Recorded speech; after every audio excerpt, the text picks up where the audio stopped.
সরলমতি ঊর্ধ্বগতি বরণ হয় তার কাছা সোনা। ভঙ্গিতে যাইছে না, প্রেমিকের ভঙ্গিতে যাইছে না, বাবা সে যার গায় দেখলেই তারে চেনা যায়। সর্বঙ্গই তাহার আগুনেই পুরা। যারা বাহ্যিক জগতে মানুষ, মানুষ, তারাও কিন্তু আমাদের গান শোনার জন্য আসছে। ঠিক ঠিক, এখানে যে তরিকপন্থী আসছে তা না, অনেকের মুরিদ হয় নাই, হবে হবে ভাব, এরকম মানুষও কিন্তু এখানে আছে আছে।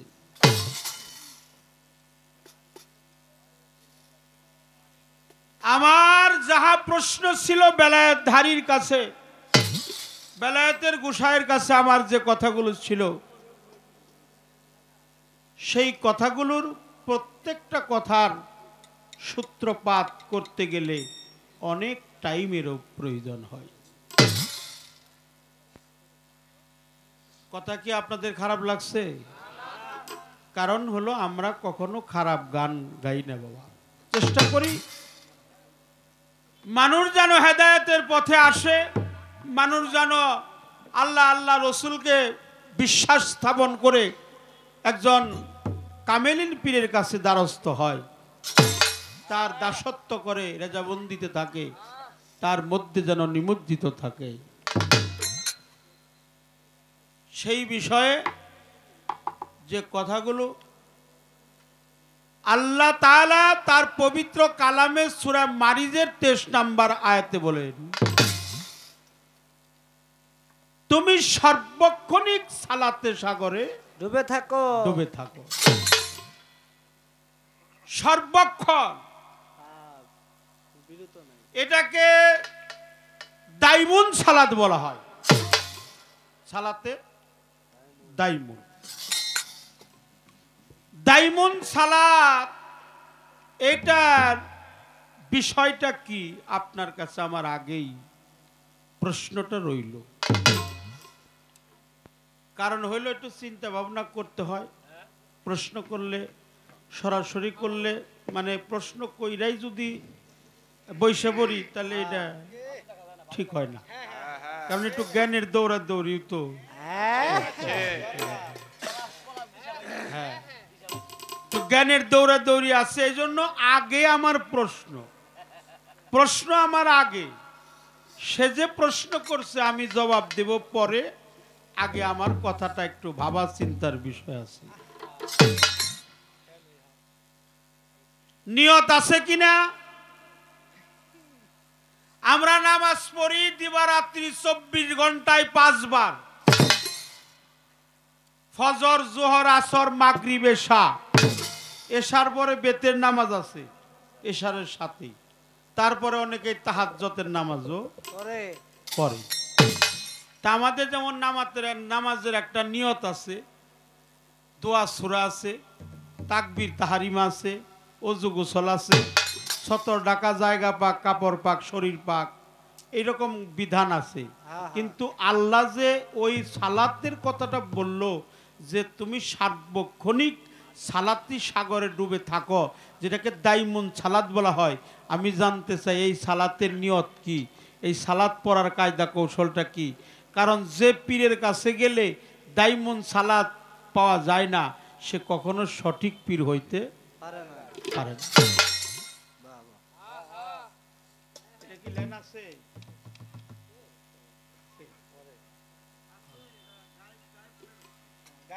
এই জন্য দাইমুন সালাত এই মানুষগুলো আপনার কাছে শুনবে,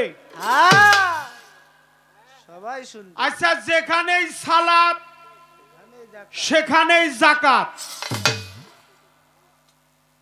আকিমু সালাতা ওয়া আতুজ যাকাত, নামাজ কায়েম করো, যাকাত প্রদান করো। আমি আপনার কাছে জানতে চাই, মাল দিয়ে মালের যাকাত দিলাম, টাকা দিয়ে টাকার যাকাত দিলাম, কিন্তু আমার এই দেহের জাকাতটা কিভাবে দিব? কিভাবে দিব? তাই তাই জাকাতের বিষয়টা কি এটাও আপনি দয়া করে আমাদেরকে বুঝিয়ে দিবে। জাকাতটা কি? হ্যাঁ, এই জাকাতের ফায়সালাটা কি? আমরা দিনরাত 24 ঘন্টা 5 বারে নামাজ পড়ি, কিন্তু আল্লাহ তাআলা বলেছেন যেখানে সালাত সেখানেই জাকাত, যেখানে জাকাত সেখানেই সালাত। প্রত্যেকটা ওয়াক্তে ওয়াক্তে সালাত, প্রত্যেকটা জায়গায় জায়গায় সালাত, জায়গায় জায়গায় হলো জাকাত। অর্থাৎ যেখানে সালাত সেখানেই জাকাত, যেখানে সালাত সেখানেই জাকাত। তাহলে আমরা দিন রাত মিলে নামাজ পড়ি 5 বার, বছরে জাকাত দেই মাত্র 1 বার। ওটা তো আমরা বাহ্যিক জগতের জাকাত দিলাম।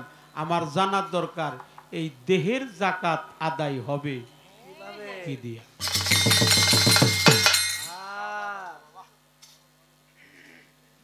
কলেমা তয়্যব লা ইলাহা ইল্লাল্লাহু মুহাম্মাদুর রাসূলুল্লাহ রাসূলুল্লাহ, সকলেই বলেন সাল্লাল্লাহু আলাইহি ওয়াসাল্লাম। প্রিয় নবীজি, এই কালেমার মধ্যে হাজার হাজার বছর জয়রাও যদি এই কালেমা কেউ পাঠ করে সে মুমিন হইতে পারবে না, সে মুনাফিকি থাকবে। বাবা কয় কি? কিন্তু এই কালেমা যদি একবার কেউ সচক্ষে দেখে, যেহেতু আমার পালাটা নবুয়াতের পালা, আমি তারপরেও কিছু কথা না বললে হয় না, কিছুই বলতেই হবে। কিন্তু এই প্রশ্নের জবাব দিবার গেলেই তো আমার বেকায়দা হয়ে যায়।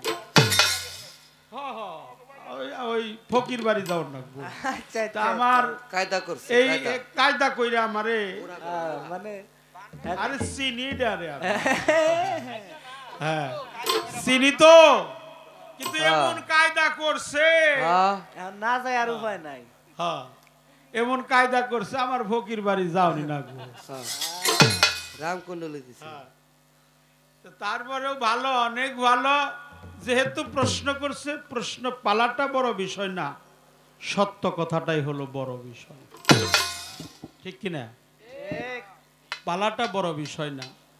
আমরা আসছি, গান শুরু করলাম 10টায়, প্রায় 1টা বেজে গেছে। হ্যাঁ, এখন পুনে 2টা বেজে গেছে। দেখছেন, সুখের রজনী তাড়াতাড়ি প্রভাতে ঘনিয়ে যায়। এই জন্য আমরা আসছি, এটা আসার পালা, আবার একটু পরে আমরা যাব, সেটা হলো আমাদের যাওয়ার পালা। সহিহ আল বুখারীর মধ্যে আছে, হুজুর পাকের একজন সাহাবা ছিল, জলিল কদর সাহাবা, তার নাম হলো নফল ইবনে উরাকা।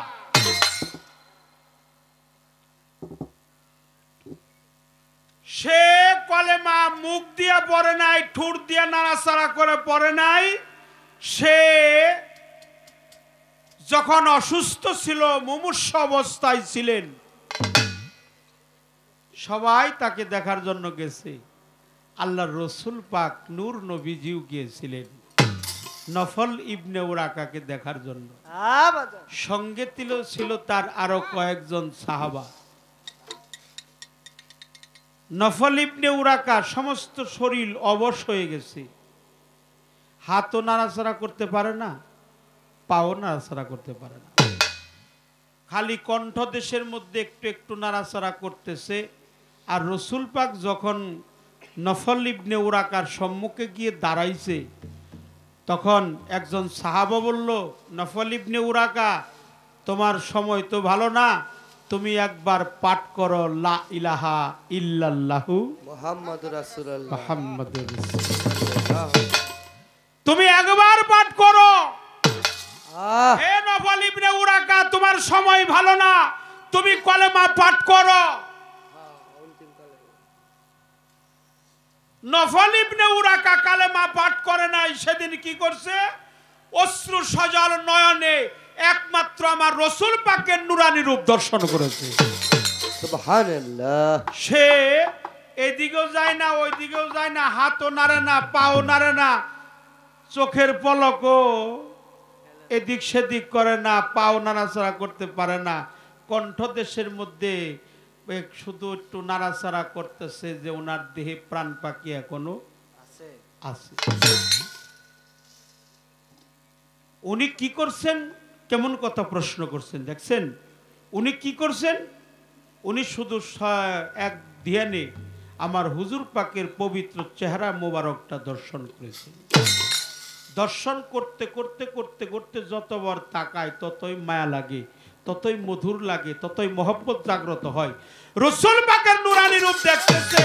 যখন নূরানী রূপ দেখতেছে নফল ইবনে উরাকা, দেখতে দেখতেই তার দেহের থেকে প্রাণ পাখিটা বের হয়ে গেছে।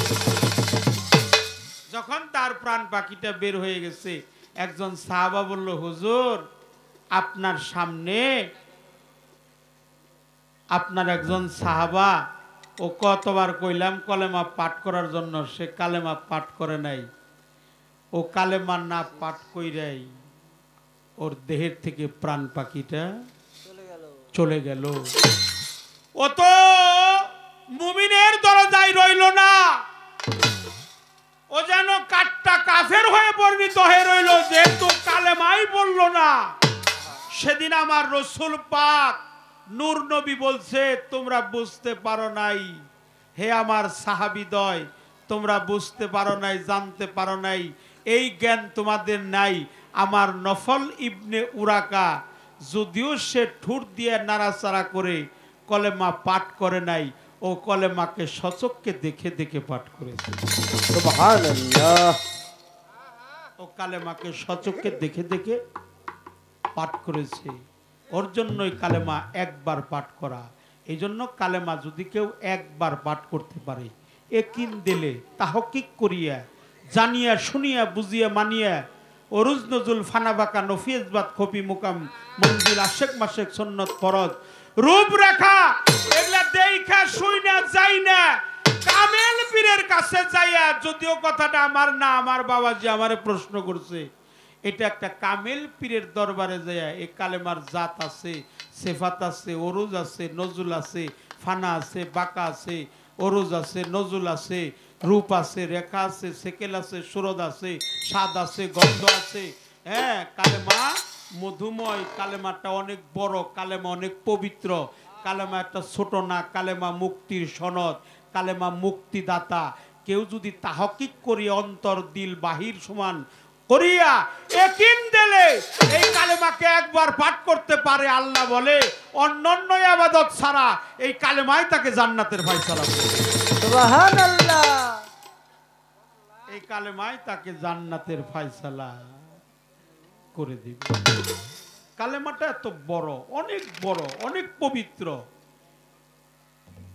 আমার যেই কালেমা, এই কালেমার প্রতি তো আমাদের বিশ্বাস নাই। কালেমার প্রতি যার বিশ্বাস নাই, ও শুধু ঠোঁট দিয়ে নাড়াচাড়া করে পড়লেও কোনো কাজে আসবে না।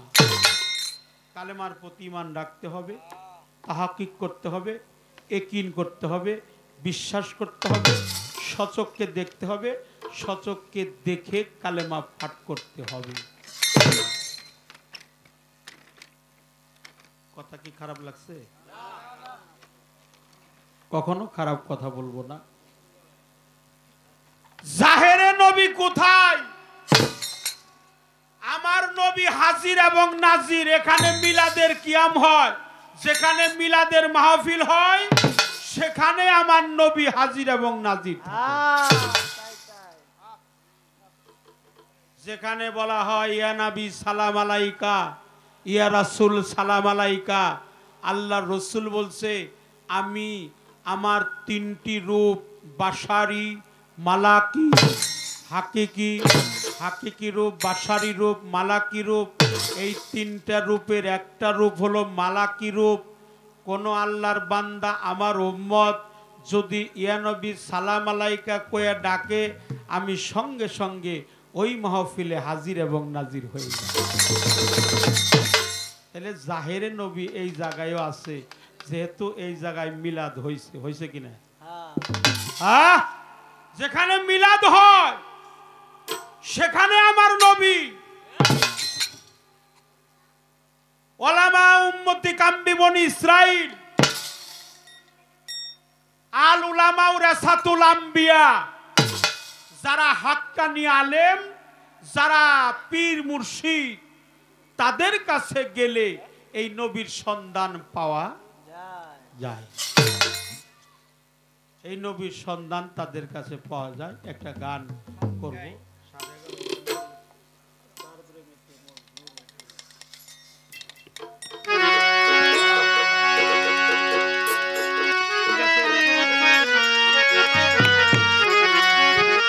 হ্যালো,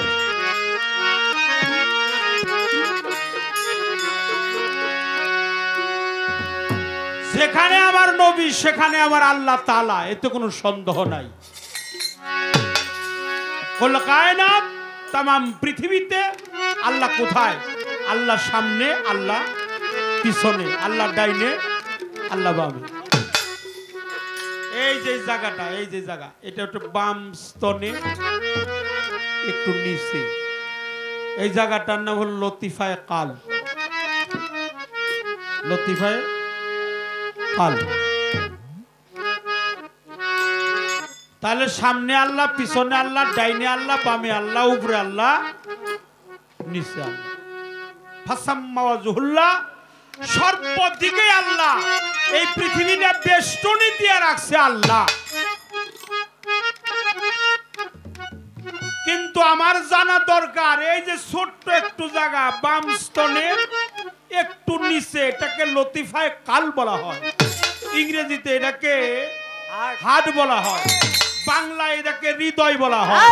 তাহলে এত বড় আল্লাহ এই ছোট্ট জায়গায় ঢুকে কেমন করে? কি কন? কি এত বড় আল্লাহ না? আল্লাহ বড় না?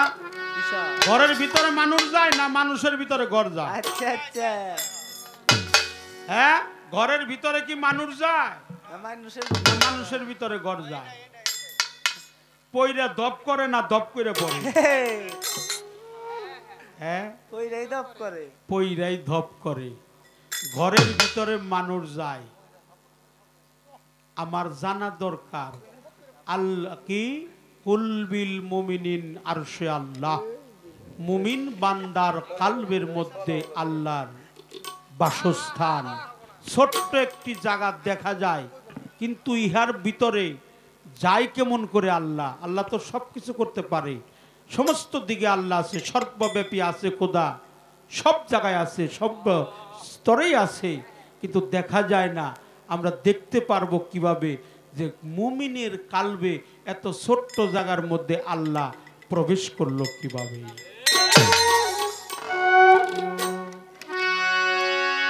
যার প্রেমেতে মজনু হইল নিজেই রাব্বানা। ওরে যার প্রেমত মজনু হইল নিজেই রাব্বানা। যার প্রেমেতে মজনু হলো নিজেই রাব্বানা। একজন প্রেমিকা ছিল গো সোনার মদিনা। একজন প্রেমিকা ছিল গো সোনার মদিনা। ওরে যার প্রেমত মজনু হইল নিজেই রাব্বানা। ওরে যার প্রেমত মজনু হইল নিজেই রাব্বানা। একজন প্রেমিকা ছিল গো সোনার মদিনা। আল্লাহ হাবিবা ছিল গো সোনার মদিনা। আমার নবী দয়াল নবী, দয়াল নবী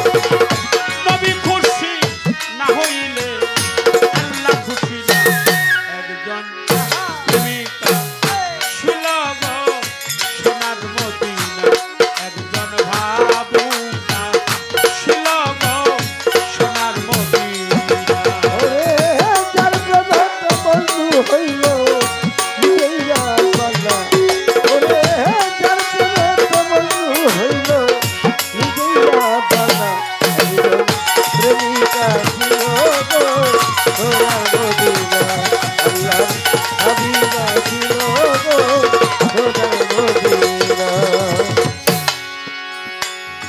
যারে দেখে রবি শশী রবি শশী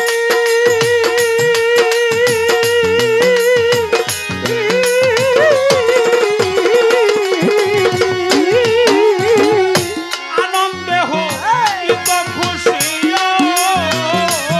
রে যারে দেখে রবি শশী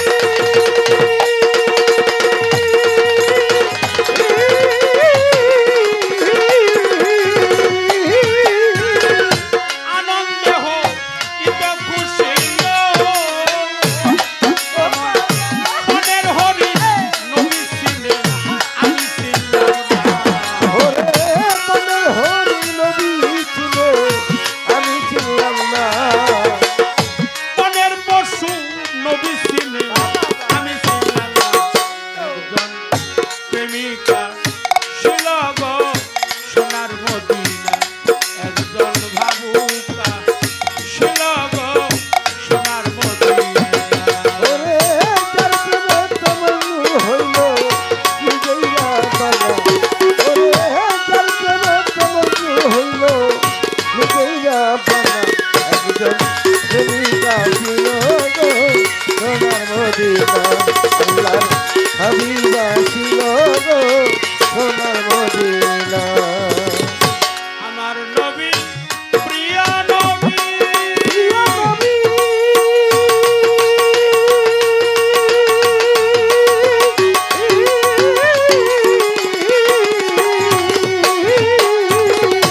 আকলাম না তার রূপের ছবি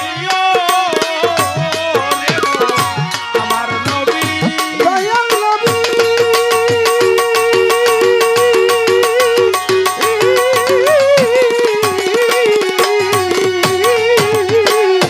আকলাম না তার রূপের ছবি নবী খুশি না হইলে আল্লাহ খুশি না আমার নবী খুশি না হইলে আল্লাহ খুশি না নবী খুশি না হইলে আল্লাহ খুশি না একজন প্রেমিকা ছিল গো সোনার মদিনা একজন ভাবুকা ছিল গো সোনার মদিনা ওরে যার প্রেমত বন্ধু হইল নিজেরা বানা ওরে যার প্রেমত বন্ধু হইল নিজেরা বানা একজন প্রেমিকা ছিল গো সোনার মদিনা আল্লাহর হাবিবা ছিল গো সোনার মদিনা কোরআনে এটাকে সাজেরাত 3 বলা হয়েছে সাজেরাত 3 মানে ইহা একটা বৃক্ষ কলেমা হলো একটা বৃক্ষ তার মধ্যস্থলে হলো মৌসুমী ফল আল্লাহর বাণী পবিত্র কোরআন সূরা ইব্রাহিমের 24-25-26 নম্বর আয়াতে আছে এই কালেমার সূরত হলো মানুষের সূরত হলো কালেমার সূরত এই সূরতগুলা কার আল্লাহ ইন্নাল্লাহা খালাকাল আদমাল সূরাতিহি এই সূরতগুলা নিজস্ব কারো সূরত না এটা আল্লাহর সূরত বাবা বাবা তাই তাই এই সূরতগুলো হলো কলেমার সূরত আয়, কালেমার বৃক্ষ হলো আমার মা এটা বড় ঘটনা বলতে গেলে প্রায় 1-1.5 ঘন্টা টাইমের প্রয়োজন কালেমা হলো 5 ভাগে ভাগ লা ইলাহা ইল্লা আল্লাহু কালেমার মধ্যে 5টি লাম পাকে পাঞ্জা তত কালেমার মধ্যে 12 হরফ শামস 12 হরফ কামার 12 হরফ জাত 12 হরফ সিফাত 12 হরফ সুন্নত, 12 হরফ ফরজ। সেই মৌসুমী ফলটা আমি নিজেই। মৌসুমী ফলের গাছ হলো আমার গর্ভধারিণী মা। সেই মায়ের কাছ থেকে আমি চলে আসছি। এই জন্য মাতা পিতার ভজন ছাড়া কেউ কখনো আল্লাহর ওলি হইতে পারে না।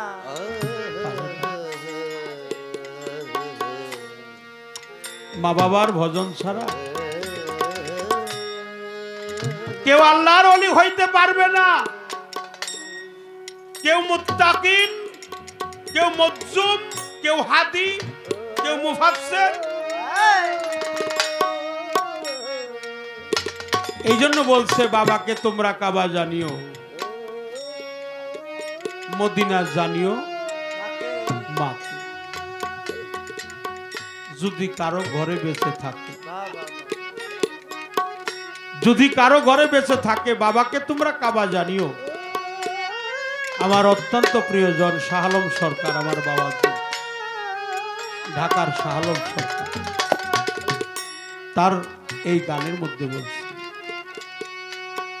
বাবারও মুখেতে মায়েরও মুখেতে তুলিয়া দিল যে খানা, সেই খানা খাই স্বয়ং আব্বা না। সেবিও বাবাকে, সেবিও মাকে, তারা কাবার চাইতেও বড় সম্পদ।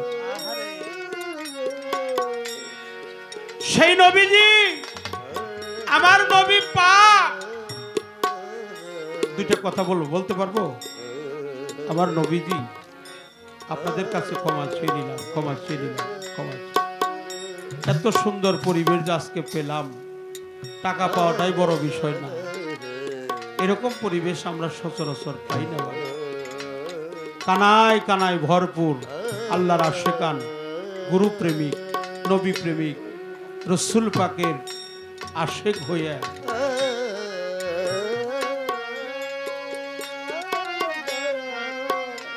আমার প্রিয় নবীজি নূর নবীজি বলেছেন, কোন সন্তান যদি তার মাতা পিতার পায়ে চুম্বন করে, ও যেন জান্নাতের দরজার মধ্যে যায় চুম্বন করে।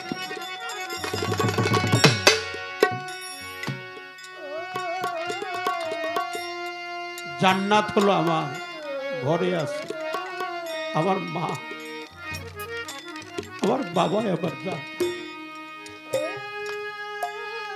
কোন মানুষ যদি, কোন সন্তান যদি তার মাতা পিতার পবিত্র কদমে চুম্বন করে, ও যেন জান্নাতের দরজায় যায় চুম্বন করে।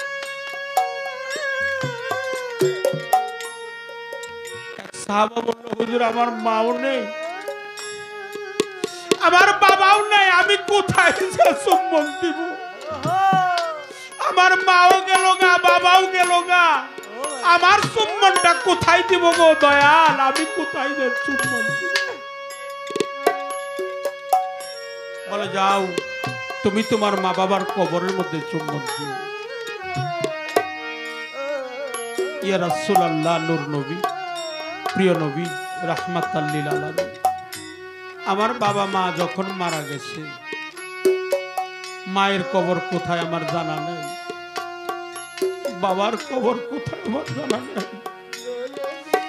আমি কোথায় যা চুম্বন দেব? বলে, যাও তুমি রাস্তায় বের হয়ে যাও, সরজমিনের মধ্যে চলে যাও, একটা কবর দাগ দিয়ে অঙ্কন করো। অঙ্কনকৃত কবরে যখন চুম্বন দিবে, তোমার চুম্বনটা চলে যাবে তোমার মায়ের চরণে, তোমার বাবার চরণে। এই পৃথিবীতে যার বাবাও নাই, যার মা নাই, সে জানে মা হারালে কেমন লাগে। কত মানুষ দেখি বাবার মতো আর কাউকে দেখা যায়, যার বাবা নাই।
দরদ তুই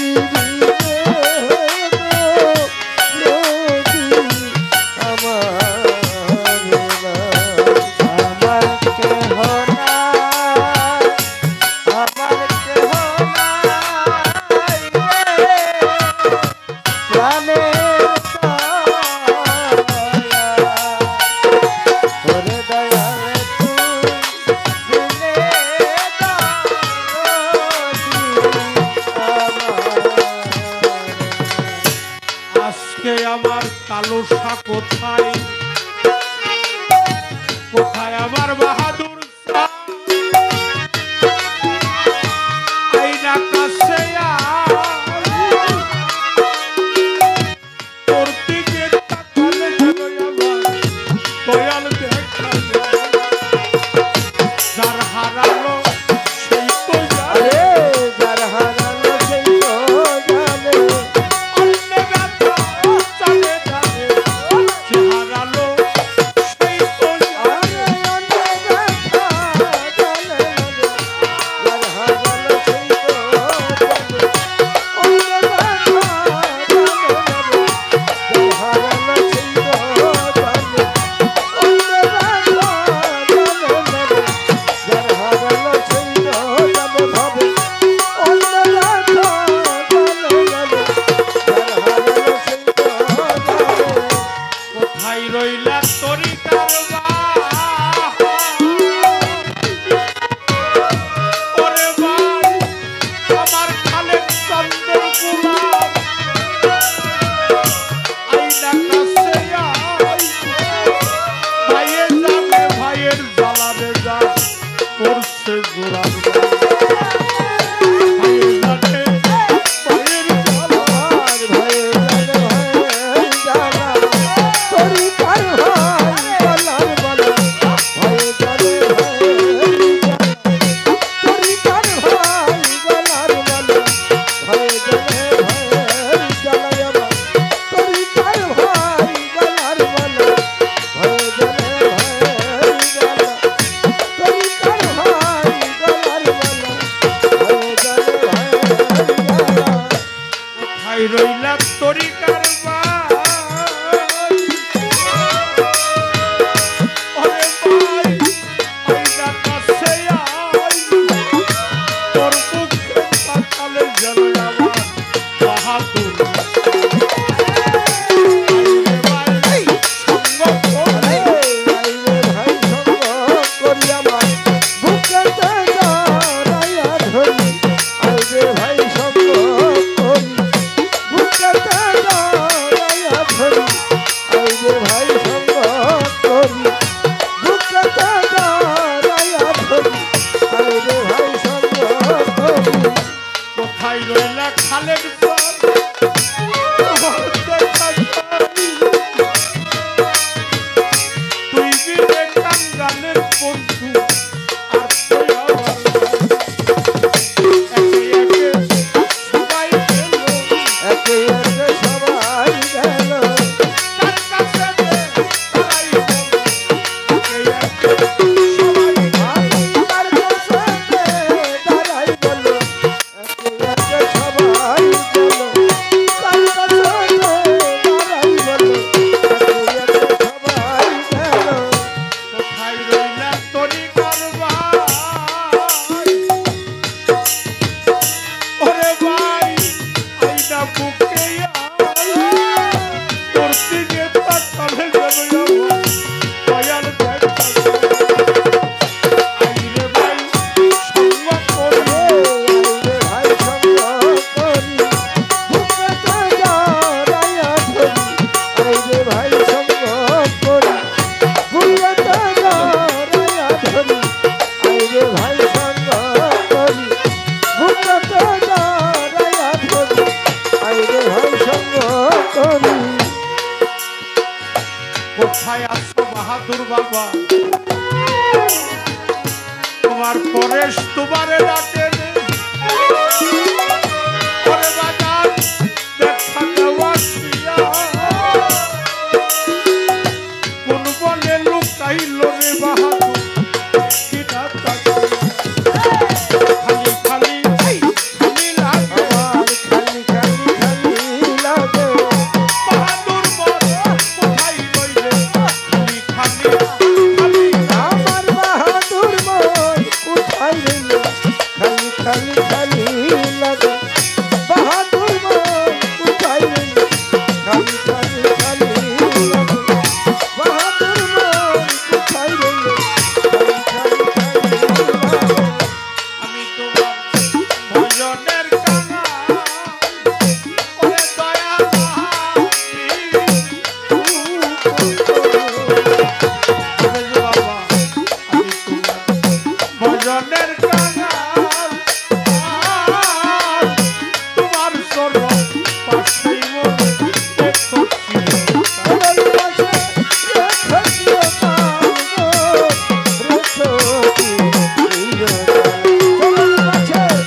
আমাদের সম্মানিত সভাপতি মহোদয় যে কথাটা বলছে বাস্তব।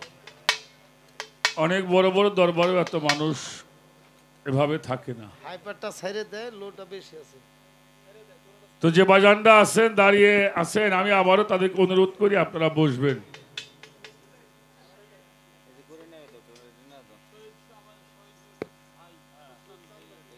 আমাদের সুখচানকে শহীদুল বাবাজি 200 টাকা দিয়ে দোয়া করেছেন, আরেকজন 100 টাকা দিয়েছেন, ধন্যবাদ।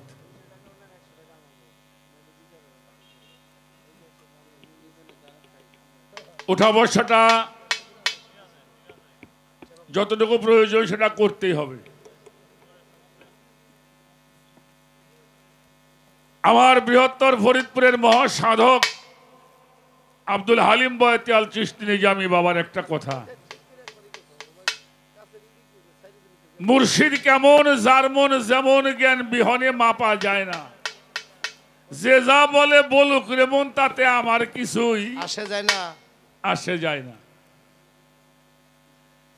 পানি যদি রাখে কেহ রঙ্গিল পাত্রের ভিতরে, পাত্রের রঙে রং তখন ওই পানিতে ধরে, কেমনই আল্লাহ থাকে মানুষের দ্বারে, একজন সাধক বিনে তাহা জানতে পায় না। দোষী খোঁজে অপরের দোষ, গুণী খোঁজে হইল গুণ, নিজের দোষে দোষী হইয়া লাগাইলে আগুন, সেই আগুনে পুড়ে মরলে মালিক কখনো ফিরে চায় না। জাহিরি এলেম বাতুনে হবে না বিচার, সিনার এলেম সিনাই সিনাই প্রকাশ পাবে তার, দুগ্ধে ধুইলেও পুরা অঙ্গার, সাধক হালিম কয় তার রং ভুলাই না। কয়লা যদি দুধে 1000 বারো ধৌত করা হয় ওটা আর সাদা। এই জন্য যে যা বলে বলুক, আমার কিছুই আসে যায় না। অত্যন্ত চমৎকার করে কথাগুলি সমাধান করলেন।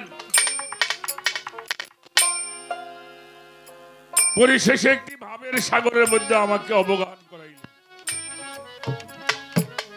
আমি ধন্যবাদ দিয়ে ছোট করব না। প্রশ্ন করেছিলাম, জবাব দিয়েছেন। একটা কথা আমার মামা আমারে বলে যে আমি যদি এই উত্তরটা দেই তাহলে ওনাকে বাড়ি আমাকে যাওয়া লাগে।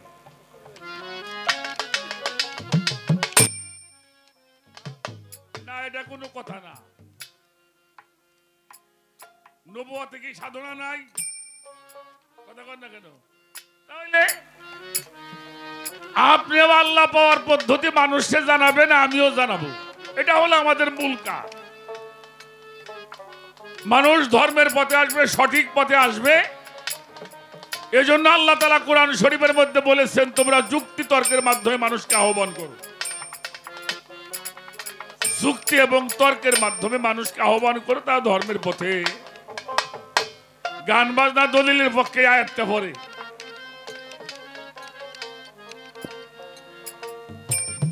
না তো যাই হোক, এবার প্রশ্ন হইল, পবিত্র কোরআন শরীফ আল্লাহ তাআলা, আমার কয়েকটা কথা বলতে হবে, বলতে পারবো তো? হ্যাঁ, গান তো বাবা দুইটা শুনলে তার সময় বেশি লাগে না।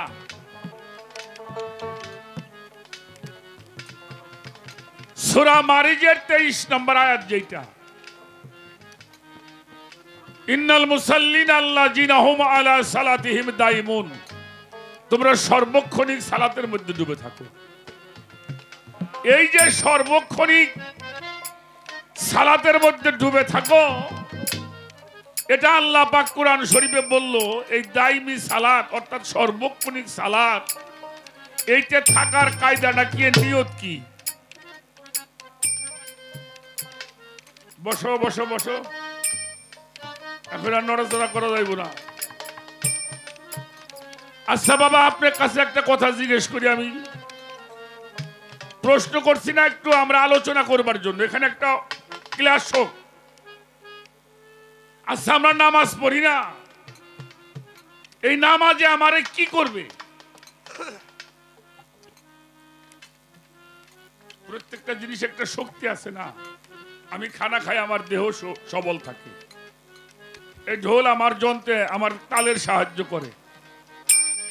এই মাইক আমাকে সাউন্ডে সাহায্য করছে, করছে না?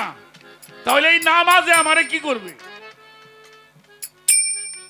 কিছু কিছু মানুষ কয় আমরা নামাজ কালামের বিরুদ্ধে বলে কথা বলি। আরে আল্লাহ রে,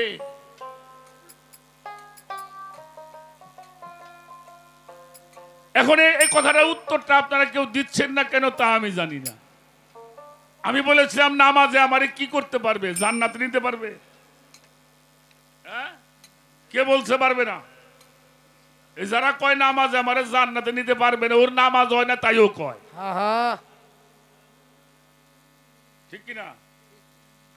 নামাজে একমাত্র আল্লাহকে পাওয়া যাবে, অন্য কোন ইবাদতে আল্লাহকে পাওয়া যাবে না। কারণ সালাত হইল মুমিন লোকের মেরাজ। যার মেরাজ হয় সে জান্নাতে যাবে নাকি জাহান্নামে যাবে? কথা কর না কেন? যার মেরাজ হয় তাই কি জাহান্নামে যাব? তাহলে কেমনে করে কয়? এখন আসেন, সালাতে আমারে কি করবে? এটা কোরআন শরীফ আল্লাহ বলছে, ইন্নাস সালাতা তানহা আনিল ফাহশা ওয়াল মুনকার। নিশ্চয়ই নিশ্চয়ই সালাত এমনই একটি বস্তু যা প্রত্যেকটি খারাপ কাজ থেকে মানুষকে বাঁচায় না।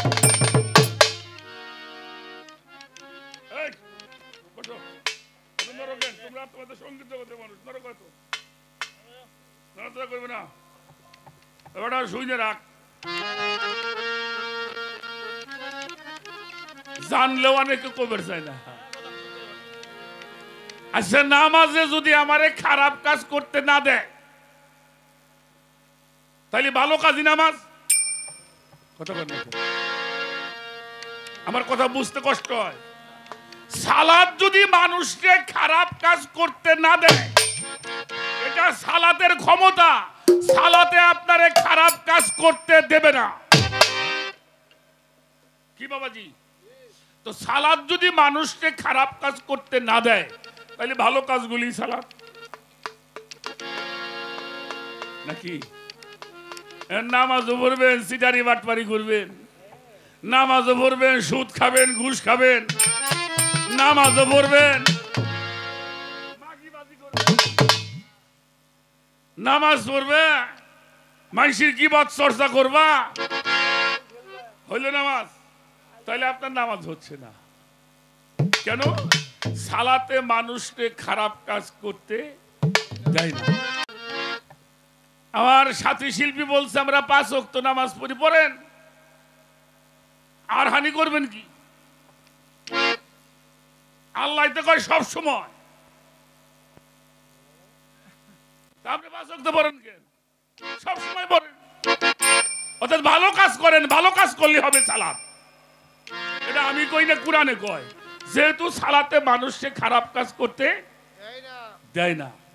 আপনি 5 ওয়াক্ত নামাজ পড়বেন, দোহানদারি করেন, ওজনে কম দিবেন, আপনার নামাজ হবো? এই কথা কইলি তো সভাপতি আমার বাইনা করবেন না।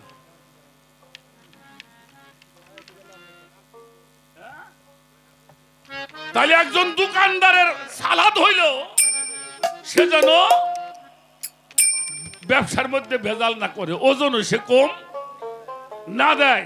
যদি সে সূক্ষ্ম ব্যবসা করে, সলিড ব্যবসা করে কোরআনের মতে, ওই ব্যবসার মধ্যেই তার নামাজ হয়ে যাবে। ঠিক বলছি? আপনি স্কুলে পড়াবার সময় পান না, কোচিং খুলে নিছেন নাকি? আর হজ কই যাইলে উনি স্কুলে পড়াবার সময় পায় না। মাস্টাররা কি আমার দিলে মারে নাকি আল্লাহ জানে।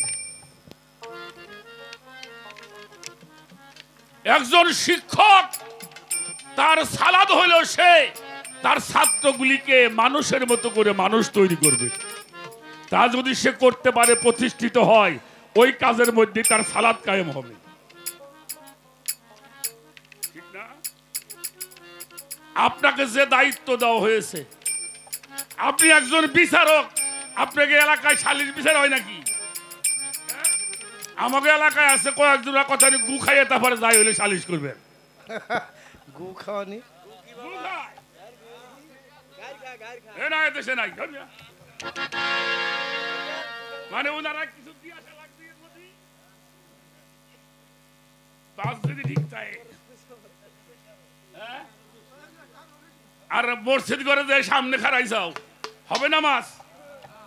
একজন বিচারকের নামাজ হইল সেজন্য সূক্ষ্ম বিচারটা করে, ওই বিচারের মাধ্যমেই তিনি আল্লাহর সন্তুষ্টি লাভ করতে পারেন। এইগুলো কইলে আমরা নামাজের বিরুদ্ধে কথা কই নাকি? আমার কথা, আপনি কোরআন দর্শন পড়েন দেখেন। আর কোরআন যেহেতু বলছে সালাত খারাপ কাজ করতে দেয় না। একটা উদাহরণ দিব। আমার মেয়েটা কলেজে পড়ে, কারো মেয়ে মাস্টার্স অনার্স পরীক্ষা দিচ্ছে। ওই মেয়েটার একটা গোপন রোগ হয়েছে, সে কাউরে দেখাইতে পারে না। আমি বললাম, মা কি হয়েছে কও, কি আমার বলো দেখি কোথায় কি হয়েছে, আমার দেখাও তো। কইলে, আব্বা তোমার কিছু হইতে বলা বা তোমার দেখানো আছে কিনা এরকম রোগ? কোথায় নিয়ে গেছেন? টাঙ্গাইলে। একজন মেডিসিন বিশেষজ্ঞ ডাক্তারের কাছে আপনি গেছেন। কথাটা খেয়াল করবেন আমি কি বলি। ডাক্তারের কাছে গেলাম, ডাক্তার বলল, কি হয়েছে মামুনি তোমার? কইল, স্যার এখানে তো আব্বু আছে, বলা যাবে না। আপনার কি ওখানে রাখবে? ডাক্তার রাখবে? আপনি একটু বাইরে দাঁড়ান। আচ্ছা বলেন তো, আমি ওর বাবা, নিজের পরিশ্রম করা ঘাম, মাথার ঘাম পায়ে ফেলে অর্থ উপার্জন করে লেখাপড়া শিখাইছি, ভালোবাসছি। আমারে সরাই দিয়ে ডাক্তার কাছে বসলো। এখন আমি আপন না ডাক্তার আপন? হ্যাঁ, ওখানে কে আছে? আমার মেয়েটা আছে আর ডাক্তার আছে। তাহলে তখন ওই ডাক্তার ওর রব। খুব খেয়াল করবেন আমি কি বলি। ডাক্তার বলছে, মামুনি বলো তোমার কি হয়েছে? আমার মেয়ের বাম স্তনের নিচে একটা ঘা হইয়া পোকা পড়ছে।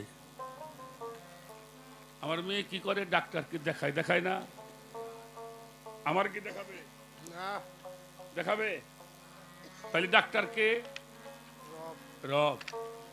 ওই সময় যদি ডাক্তারের জায়গায় না থাকে, সে যদি ডাক্তারের জায়গায় না থাকে, রবের জায়গায় না থাকে, যদি একটু সরে যায়, মিন আহলাল কিতাবুল মুশরিকিনা ফি নারা জাহান্নামা খালিদিনা ফিহা।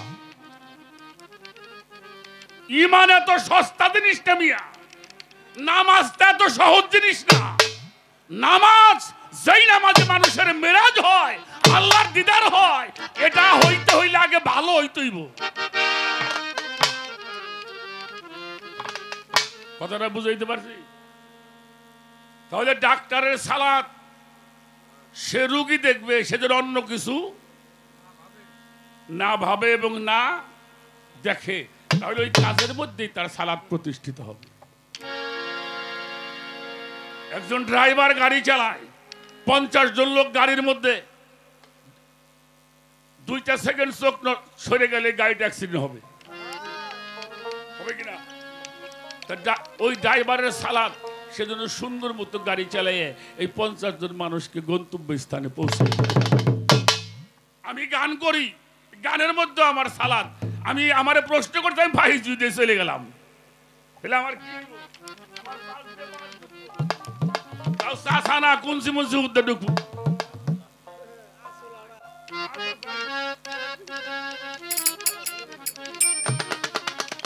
বাপে কিছু এদেশে মেলা বাবা আছে, 2 মেয়া 2 সাওয়াল, মেয়া গো ফাঁসি দিয়ে সাওয়াল করে মেয়ে জমি লিখে দেয় না।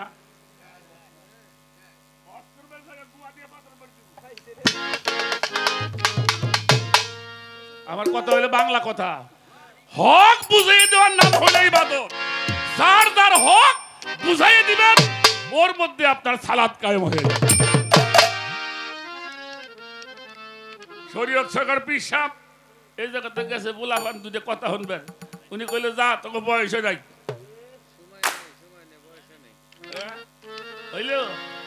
তাহলে তুমি আমানত রক্ষা করতে পারলে? পারলা?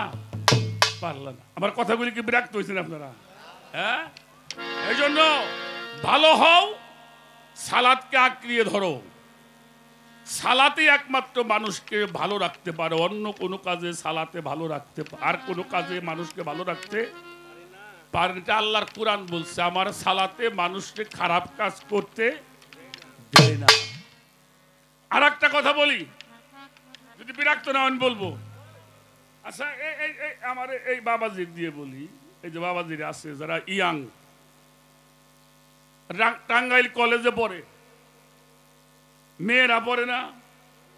পড়ে না? বালিকা বিদ্যালয় আছে না? মেয়েরাও কিন্তু কলেজে পড়ে।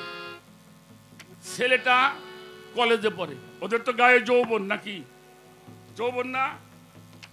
ছেলেরাও বের হয়ে আসছে, মেয়েরাও বের হয়ে আসছে। একটা ছেলে সুন্দর, মেয়েটাও সুন্দর। তাকাইতে কি সমস্যা আছে? তাকানোর নিষেধ আছে? হ্যাঁ, কিন্তু তাকানো নিষেধ নাই, কিন্তু কল্পনার জগতে যদি কিছু করো তাহলে কি হইব? কি খেয়াল করেন, ওই ছেলেটার সালাত আমি বলে দেই, যখনই আপনার সামনে কল্পনার জগৎ চলে আসছে, শয়তান যখন আপনাকে দাগা দিয়েছে, আল্লাহকে আপনি স্মরণ করেন, সংযোগ স্থাপন করেন। কার সাথে? আল্লাহর সাথে। আপনি যদি বলেন, হে আমার মালিক, হে আমার পরওয়ার, এত সুন্দর করে তুমি সাজাইলে, তুমি যে কত সুন্দর দেখতে পারলে আমি খুশি হইতাম, তার ওখানে নামাজ হয়ে যাবে। নামাজ, স্মরণ সংযোগ। সালাতের বাংলা হলো স্মরণ সংযোগ স্থাপন করা। স্মরণ এবং সংযোগ। এখান থেকে আজকে গান গেয়ে শরীয়ত সরকার আমি চলে যাব, কালকে চার দোকানে বসে গল্প করবে মানুষ, ভালো কাকার মন্দকে বলবে। আচ্ছা, তখন কি আমরা দুজন থাকবো আপনার কাছে? কিন্তু আপনি যখন গল্পটা করবেন, আমাকে দেখবেন না, সব মানুষ দেখবেন, আসরটাও আপনি দেখবেন।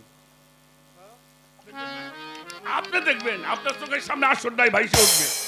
তাহলে স্মরণ হয়ে গেল, সামনে আমি দাঁড়া হয়ে গেলাম, এটার নাম হলো স্মরণ সংযোগ। আল্লাহকে যখন ডাকবা, আল্লাহর সঙ্গে স্মরণ সংযোগ হবে। ফাজকুরুনি আযকুরুকুম আযকুরুলি ওয়ালা তাকফুরুন। তুমি আমারে স্মরণ করবে, আমিও তোমারে স্মরণ করব।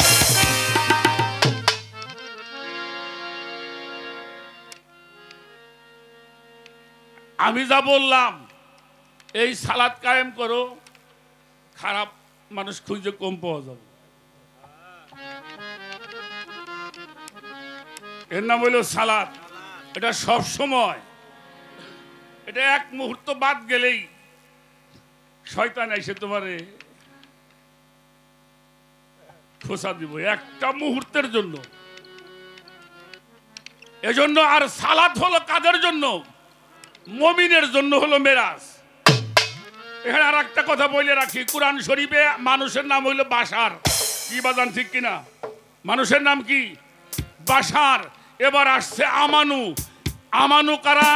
আমানতু বিল্লাহি ওয়া মালাইকাতিহি ওয়া কুতুবিহি ওয়া রাসূলিহি ওয়াল ইয়াউমিল আখিরি ওয়াল কদরি ওয়াল শাররি মিনাল্লাহি তাআলা আল বাসি বাদাল। এই কয়টা জিনিস যারা বিশ্বাস করবে, অর্থাৎ অদেখা, আল্লাহ দেখেন নাই বিশ্বাস করি, হ্যাঁ, ফেরেশতা দেখছেন বিশ্বাস করেন না, ব্যস্ত দোজক দেখছেন বিশ্বাস করেন না, কিতাবের উপরে এই যে অদৃশ্যের উপরে যে বিশ্বাস স্থাপন করা, এইটার নাম হইল আমানু। মানে প্রথম পর্যায়ে আমাকে দেশে আমাদের বানাই দিয়েছে মুমিন।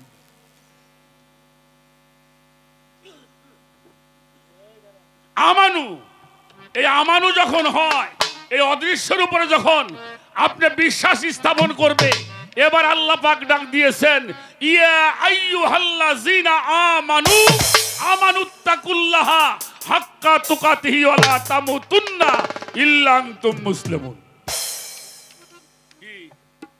হে আমার বিশ্বাসীরা, আমার ইবাদত করবা, আমার ভয় করবা, আর সাবধান, মুসলমান না হইয়া কবরে আসিও না।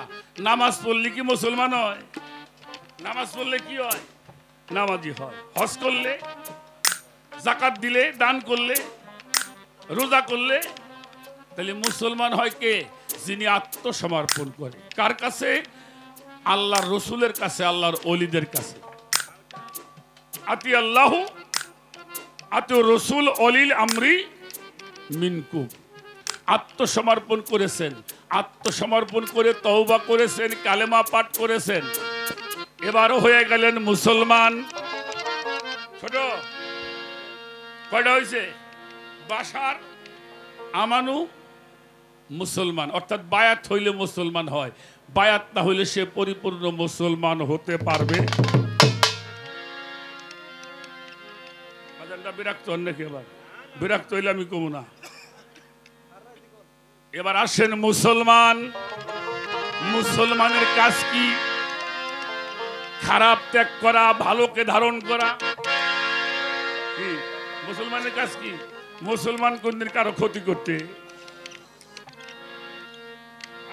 তাকবীর করে ভাঙা চড়া শুরু করতাও নাকি? আরে বাবা কি কমু, মরম বিলে করম না বাঁচলে খাবা নাকি?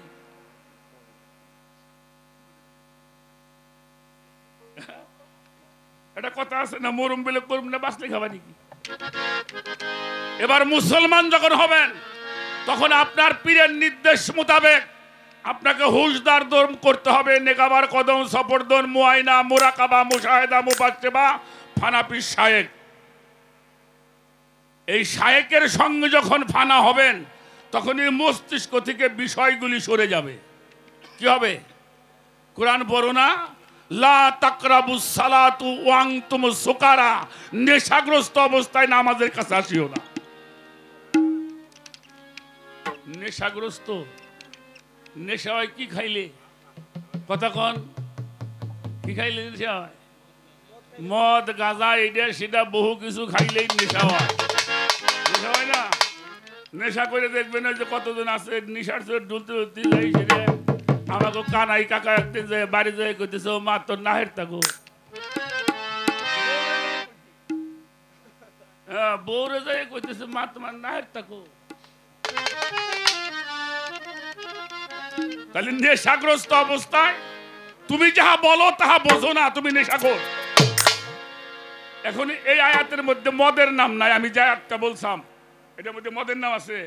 সুকারা মানে কি? মদ। সুকারা মানে হইল মধু। মধু খাইলে নেশা হয়। মধু কোন দিন নেশা? এই মধুটার রূপক শব্দ, অর্থাৎ বাড়ির নেশা, গাড়ির নেশা, ক্ষমতার নেশা, প্রতিপত্তির নেশা, ছেলের নেশা, মেয়ের নেশা, ঘরের নেশা, জমির নেশা। এই যতক্ষণ পর্যন্ত নেশা তোমার মধ্যে আছে এগুলি বাদ দিয়ে ফেলাই থুয়ে নামাজের কাছে। লা তাকরাবুস সালাতু ওয়া আনতুম সুকারা। মোহগ্রস্ত অবস্থায় নামাজের কাছে। তাহলে যখন এই সাধনা করবেন এই মস্তিষ্ক থেকে মোহগুলি সরে যাবে, তখন আপনার উপরে ইলহামের কালাম নাজিল হবে। ওই মানুষটা হয় মুত্তাকিন। কি হয়? কোরআন শরীফের প্রথম আয়াতে বলছে জালিকাল কিতাবু লা রাইবা ফিহি হুদাল লিল মুত্তাকিন। কোরআনটা কাগজ জন্য, কাদের জন্য?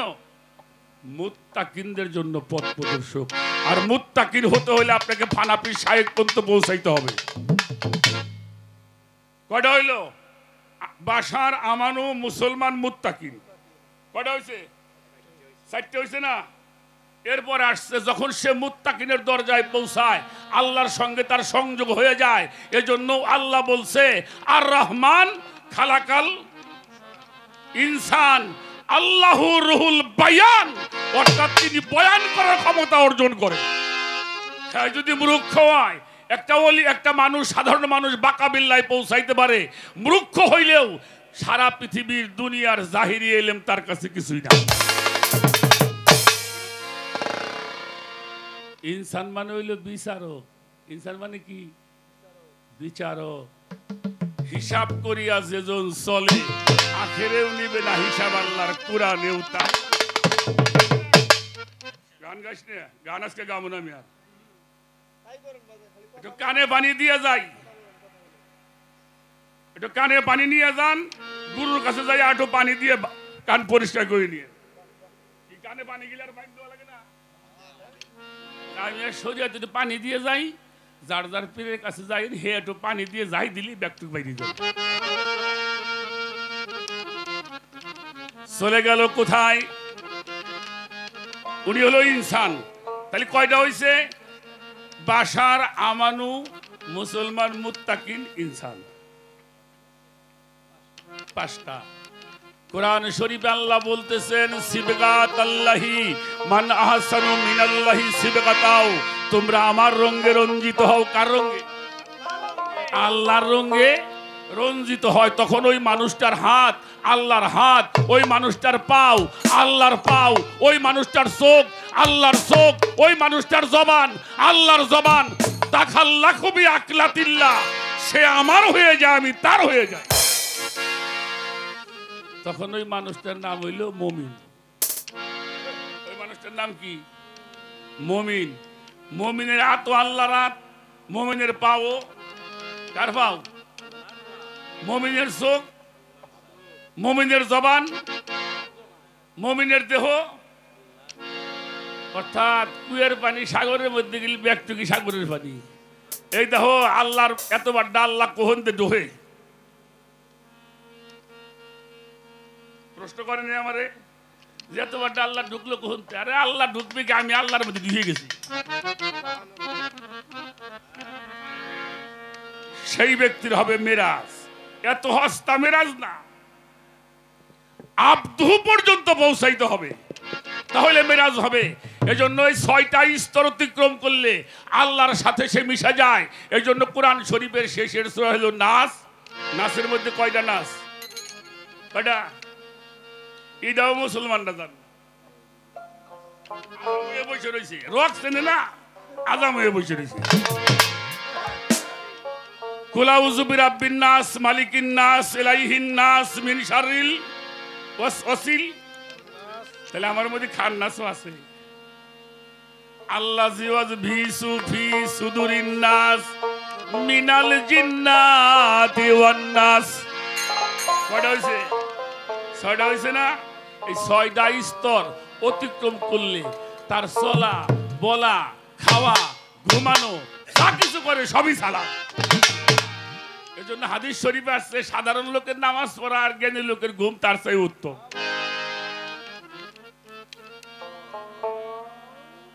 নামাজ পড়ার জন্য একজন মৌলবী হইলি, একজন ইমাম সাহেব হইলি চলে, কিন্তু নামাজ যদি কেউ দেখতে চান তাহলে একজন কামিল মুর্শিদ। আরে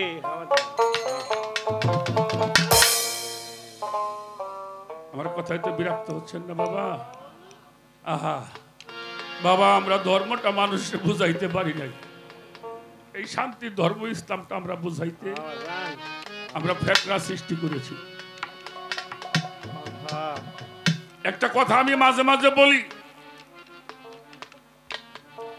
এবার নামাজটা আপনাকে আরো কাছে আইনে দিয়ে যাই। আমরা যে কোরআন শরীফটা পড়ি বাবা, এটা রসুল পাকের সময় পুস্তক আকারে ছিল নাকি সভাপতি সাহেব? রসুল পাকের সময় পুস্তক আকারে ছিল এই কোরআন? না না না, আবু বকর সিদ্দিকের সময় ছিল, তাও ছিল না। হযরত ওমরের সময় ছিল। এই পুস্তক আকারে হইল কখন? ওসমান গনি জিন্নুরাইন থেকে আমরা এটা গ্রন্থ আকারে পেয়েছি। তাহলে আগে কোথায় ছিল কোরআন? শরীয়ত সরকার কাছে 5টা সূরা, আমার কাছে 7টা সূরা, আমাদের সভাপতি সাহেবের কাছে 7টা সূরা। এভাবেই তো ছিল।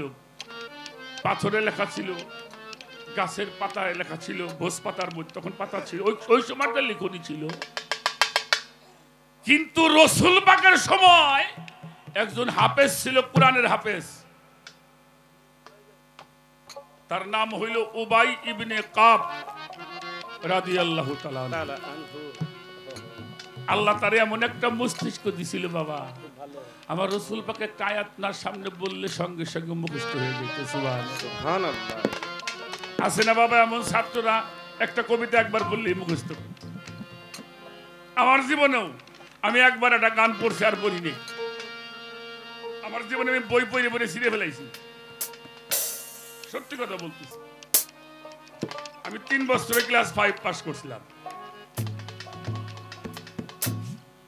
এটা আল্লাহ আমারে দিছিল।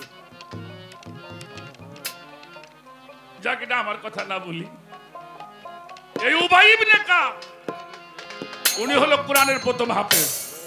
হযরত ওমর যখন তারাবির নামাজ চালু করেছিলেন, তারাবির নামাজ চালু করছে কিরা হযরত, এই তারাবির নামাজের প্রথম ইমামতি করেছিলেন উবাই ইবনে কাব। খেয়াল করে শুনবেন আমি কি বলি। আমার বাবা একটা কথা বলছে, কালেমার বিষয়ে একটা উদাহরণ দিছে না, মদিনায়, মক্কায় তো জামাতবন্দি নামাজ ছিল না, ছিল রাসূলের মক্কার জীবনে কোনো উক্তীয় নামাজের বিষয় নাই। বড় বড় আলেমদের কাছে শুনবেন। মদিনায় গেলেন, সাহাবারা একটা দরবার শরীফ বানিয়ে দিল, যেটার নাম হইল মসজিদ নববী, মসজিদ নববী। এটা কিন্তু তার দরবার শরীফ ছিল। ছোট তখন সবে মাত্র কিছু কিছু এই যে আমাকে মতো গরু ছাগল আছে না, এইগুলি যে একটা আতালের মধ্যে বাইন্দে খাওয়ানোর জন্য আর কি। আগলা গরু তো খায় না, আগলা গরু খায়, আতালে যত ভালো কাজ দেন, যদি আগলা খায় গুতে গুতি করবো।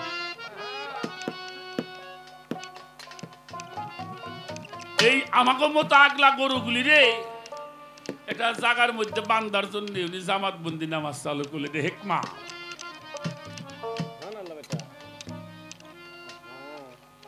তো রাসূল পাক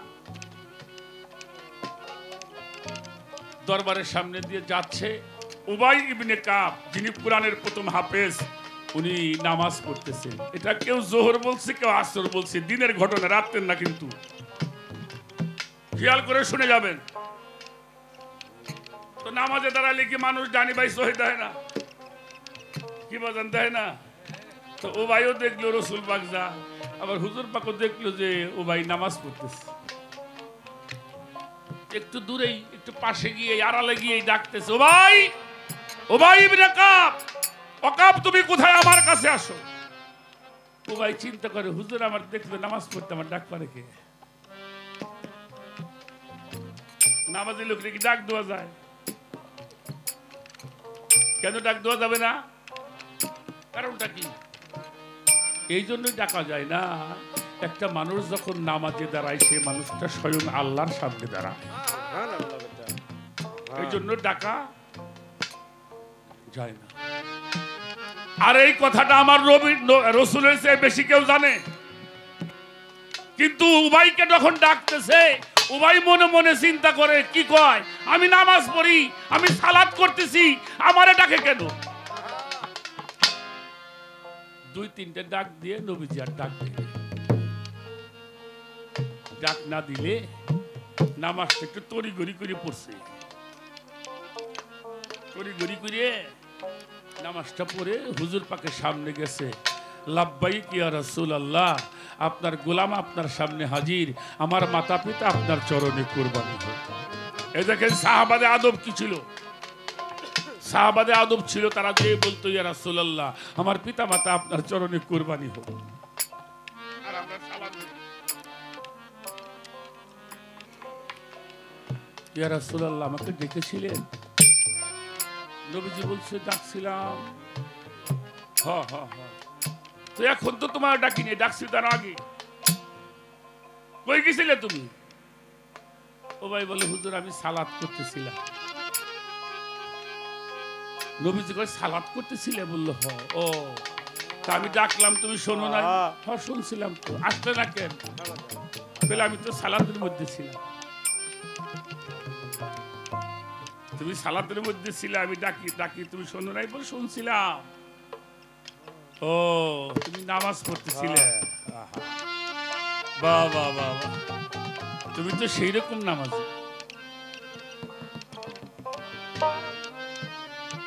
ও ভাই তো বুঝতে পার নাই রাসূল কি বলবে। আমার হুজুরের চেহারা মুবারকটা একটু অন্যরকম হয়ে গেছে। ভারাক্রান্ত কণ্ঠে বলছো, ভাই ইয়া রাসূলুল্লাহ, তুমি যে নামাজটা বললে, যে সালাতটা তুমি করলে, এটা তোমারে শিখাইছে কিনা?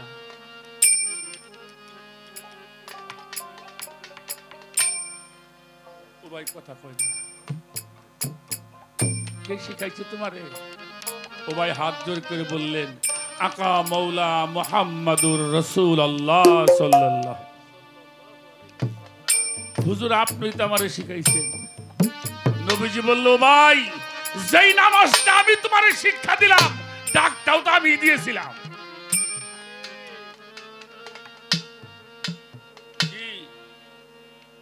নামাজটা আমি তোমারে শিখাইছিলাম, ডাকটাও তো তোমারে।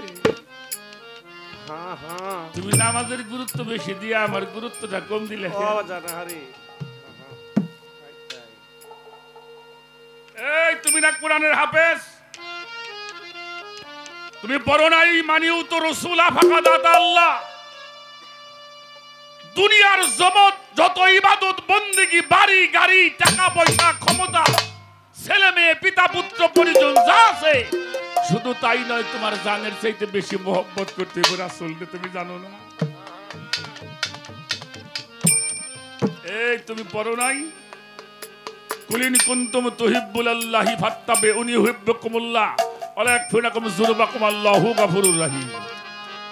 ইবাদত করবে আল্লাহ, ভয় করবে আল্লাহর। আর কেউ যদি আল্লাহরে পাইতে চাও, তোমরা বেশি বেশি মহব্বত করবে রাসূলকে।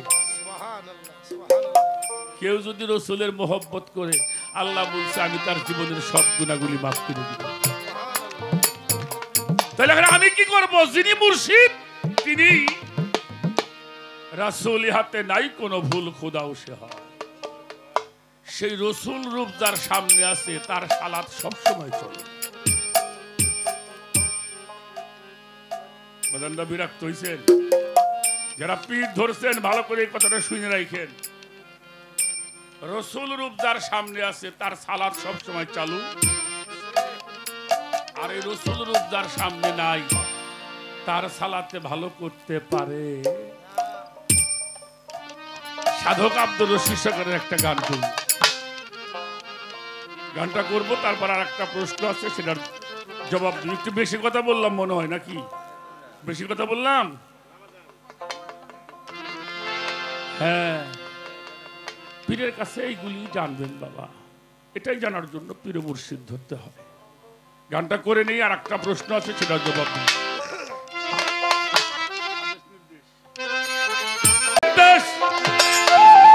এই দুনিয়ায় যেমনটাই বাস্তবায়ন হয়, ওই মন গেল আল্লাহ রাহে হইয়া যাবে না যায়। তৌহিদের সাগরে ডুব দিয়া মানুষ, তৌহিদের সাগরে ডুব দিয়া যাবে না যায়। তৌহিদের সাগরে ডুব দিয়া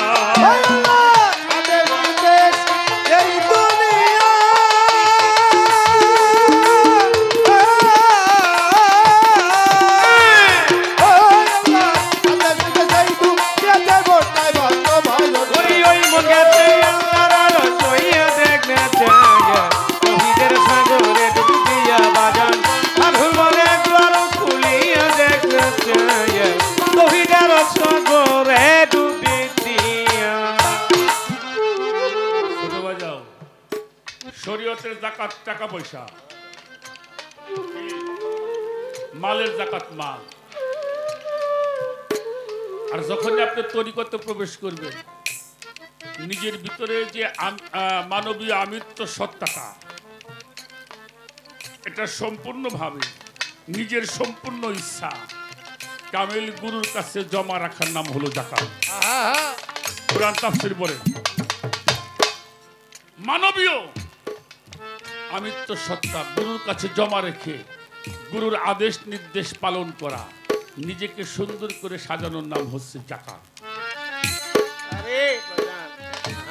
এই জন্য আমি হইলে দুইটা, একটা আমি মোহমুক্ত, একটা আমি মোহযুক্ত। আমি বাবা আসলে আমি কিছু জানি না, এটাও একটা আমি। আমাকে চেনো, এটাও একটা আমি। দুইটা আমি হইল না। একটা আমির মধ্যে অহংকার আছে আর একটা আমির মধ্যে কোনো অহংকার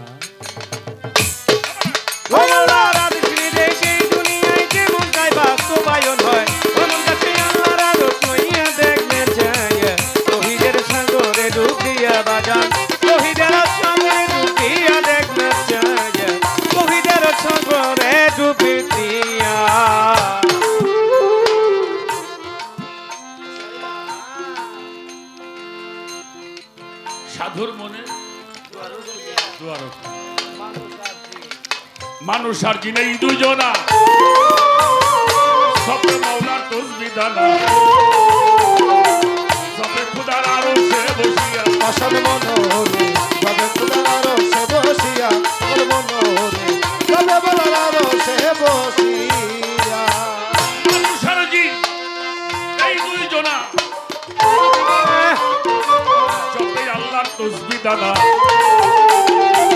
সবে খুদার আরশে বসিয়া আমার বাজান রে যতে খোদারা রোছে বুঝিয়া আমার বন্ধু রে যতে মালারা রোছে বুঝিয়া ওই আরশের শব্দ রাশি ও বাজান ওই আরশের শব্দ রাশি ভাব জগতে বাজাই বাসি ওই আরশের ভদ্রাজি ভাব জগতে বাজায় বাঁশি ওই আরশের শব্দ রাশি ভাব জগতে বাজাই বাসি মুমিন শোনে মুশাহেদাই গায়া পাগল ওরে মনে জনে মুজাহিদাই যাইয়া দেখতে চায় তহিদের সাগরে ডুবিয়া বাজান সাধুর বলে তো সাগরে ডুবিয়া আই সাধুর মনে দুয়ার খুলিয়া দেখতে চায় তহিদের সাগরে ডুবে দিয়া মুশাহেদাই আল্লাহর দিদার কলব হয় তার আসল সেন্টার কলবের আয়নাটা খুলিয়া কলবে আয়নাটা খুলিয়া আসল মনোরে কলবে আয়নাটা খুলিয়া মুশাহেদাই আল্লাহর দিদার কলব হয় তার আসল সেন্টার কলবের আয়নাটা খুলিয়া আমার বাজান রে দেখলো বেড়াই না ঠাকুরিয়া আমার বন্ধু রে দেখলো রে আইনাটা খুলিয়া ওরে পাগলের সালাতে হবি মুত্তাকি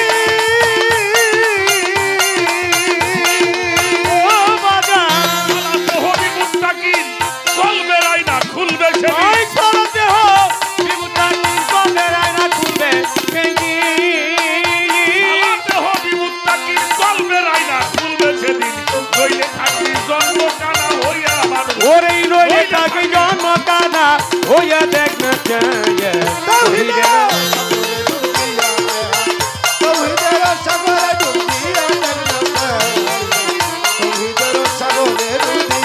বাজান সাধুর মনে দুয়ার খুলিয়া দেখ না চায় তহিদাও সাগরে ডুবি দিয়া যার কলব এইরকম বিষয়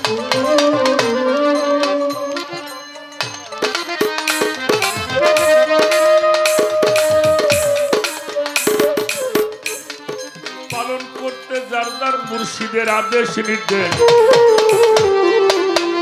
কলবের আয়নাটা খুলিয়া আমার বাজান কলবের আয়নাটা খুলিয়া আমার বন্ধু রে কলবের আয়নাটা খুলিয়া যার কলব এইরকম বিষয় পালন করতে যার যার মুর্শিদের আদেশ নির্দেশ মাওলার কর্তৃত্ব প্রতিষ্ঠা লাগিয়া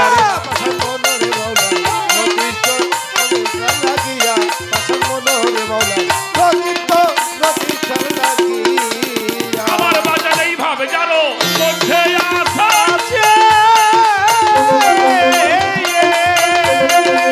ও বাজান এভাবে জানো মধ্যে আছে হালাল সাগরে ডুব দিয়েছে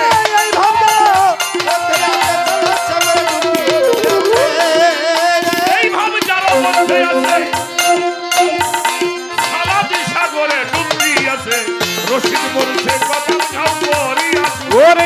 মছে কপাল গাও করিয়া দেখে চায় তহিদের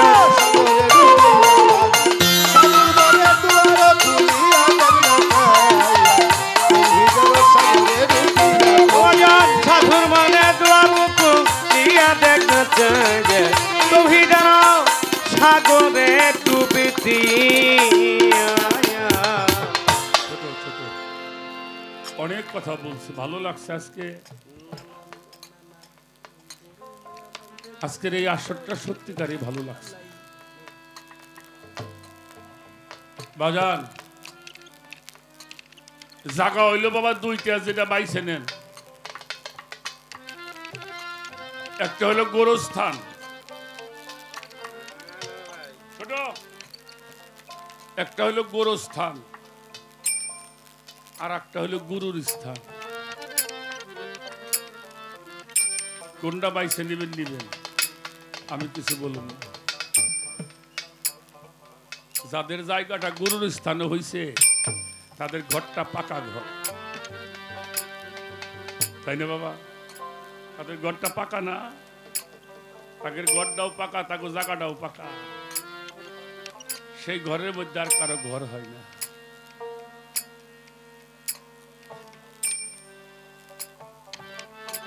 আমাদের বাউল আব্দুল করিম শাহ বাবার নাম তো এখন খুব জানেন সবাই।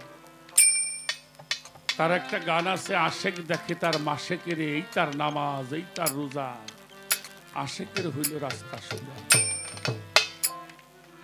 আশেক চায় না বেহেশতে যেতে, আশেক চায় না আবেদ হতে, আশেক চলে আস্তে পথে, ওরা হতে চায় না রাজ্যের রাজা। আশেক মৌলার খেলার পুতুল, আশেক প্রেম বাগানের বুলবুল, ফানা পিশেক ফানায় রসুল, ফানা ফিল্লাই হবে তোমার রুহ তাজা। আশেক হইলে মাসেক মিলে, এই কথাই লেখে দলিলে। বাউল আব্দুল করিম বলে, নইলে বেদ বাগানের মধ্যে চন্দন কাঠ খুঁজে। বেদ বাগানে যেমন চন্দন কাঠ পাওয়া যায় না, আশেক না হইলে আমার মালিকের দিদার পাওয়া যায় না। জালালউদ্দিন রুমি একটা ইয়ে বলেছেন, আশেকা মাসেকের আমাজিস্ত, কেরাবিন কাতেবিন খবর নাজাজিস্ত। আশেক মাসেক যে কি খেলা খেলায়, এটা কেরাবিন কাতেবিন জানে জানে না। আমার সাথী চমৎকার করে কথা বলল, আমি যেন ওই চরণে একটু জায়গা পাবো। আমরা তরিকার মানুষটাই জিনিসটাই চাই নাকি, আমরা যেন আমার চন্দ্রপুরীর চরণে, আমার মুর্শিদের চরণে, আমার ইমাম চাঁদের চরণে আমার একটু জায়গা যেন হয়। আমি একটা আশিকের কথা আপনাকে শোনাবো। আশিক পাগলামিতে বাবা খুব কঠিন জিনিস। আমাদের এই পাশের রাষ্ট্র ভারত, আসামের মধ্যে একটি জায়গা আছে, কাসুয়াসা নামে একটি জায়গা। সেখানে একজন আল্লাহর ওলি ছিল, তার নাম ছিল জিন্দা পীর সৈয়দ আবুল ফাত্তা রাহমাতুল্লাহ, যার পীর কেবলা যান, তিনিও একজন জবরদস্ত ওলি ছিলেন। হাজার হাজার ভক্ত সৈয়দ আবুল ফাত্তা রাহমাতুল্লাহ আলাইহি। এই মানুষটা মারা গেছে, মারা গেছে হইল মঙ্গলবারে। দরবারে তো হাজারো ভক্ত, তার কিছু হিন্দু মানুষও তার ভক্ত ছিল। একজন মহিলা ওনার কাপড় চোপড় ধুয়ে দিত, ওনার গোসলের পানি উঠিয়ে দিত, ওনার একটু খেদমত করতো, বাতাস করত। মহিলাটা হিন্দু, মানুষজন আসছে তাকে দেখার জন্য, মারা গেছে, খাটিয়ার উপরে শোয় রাখছে। ওই মহিলা ঘর থেকে বের হয়ে ওই লাশের সামনে গেছে, যাই সেরে বলতেছে আমিয়া, ওই লাস্টে বলছে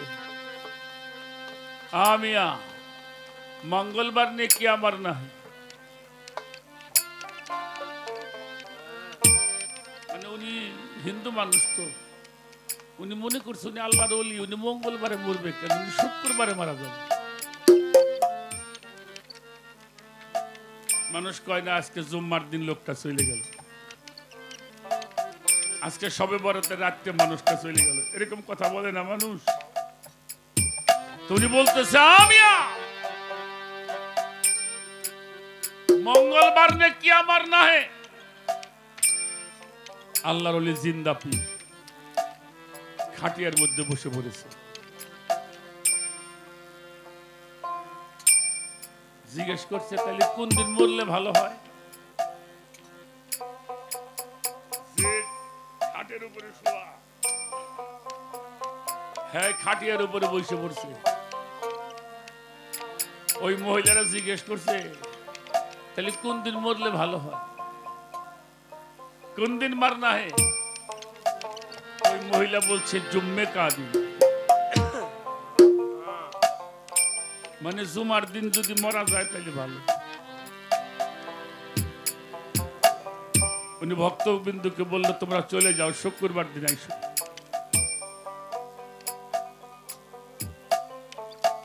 তবে একটা কথা আমি তোমাদের নসিহত করে যাই,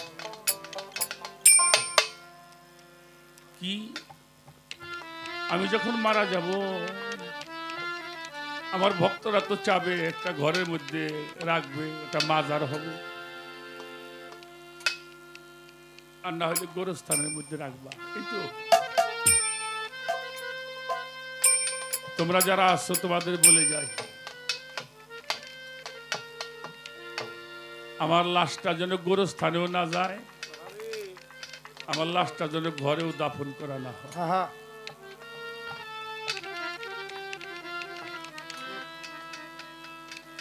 সবাই বলল কোথায় রাখবো, বললে যে আমার দরবার থেকে আমার মুর্শিদের দরবারে যাওয়ার রাস্তা দেখো না, এই রাস্তার মাঝখানে একটা কবর কাইটে তোমরা আমার ওইখানে রাইখে দিও। কিছু ভক্তরা আরজি করলো হুজুর এটা কেন করব, বললে এই জন্যই করবা যখন এই রাস্তা দিয়ে আমার মুর্শিদের দরবারে মানুষ যাবে, আমার তরিকার ভাইরা যখন দরবারে যাবে আর আমার পীরের নাম তোদের মনের মধ্যে জপনা থাকবে, ওরা যখন রাস্তা দিয়ে যাবে ওই পায়ের ধুলাটা আমার বুকের উপরে পড়লে আমি খুব শান্তি পাবো। আমি মনে করবো আমার মুর্শিদের কদমের ধুলাই আমার বুকের মধ্যে পড়তেছে। তোমরা দয়া করে আমাকে রাস্তার মধ্যে রাইখে দিও, আমার যদি অন্য কোথাও না নেওয়া হয়, আমি যেন ওই কবরে শুয়ে শুয়ে আমার মুর্শিদের চরণের ধুলা, আমার তরিকার ভাইদের চরণের ধুলা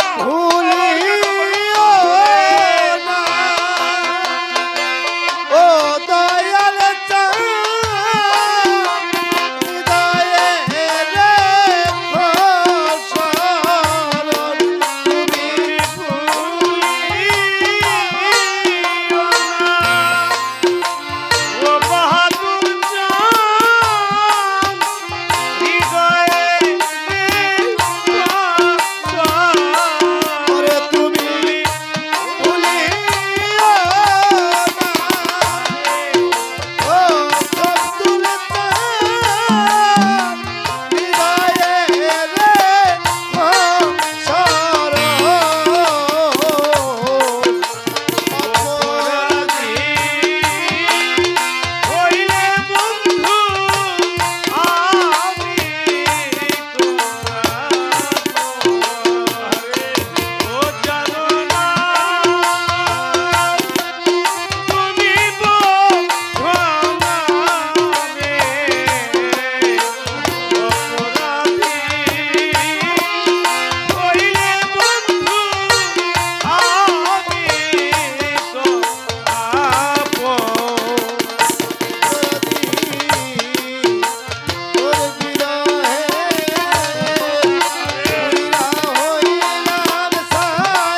যাহারে ভালোবাসে তার মতো যা হইয়া যায় ভাবে দরিয়ায় তার ডুব দিলি না দয়াল চন্দ্র ভাবে ওরে কালে ডুব দিলি না দয়াল বাবার ভাবে দরিয়া।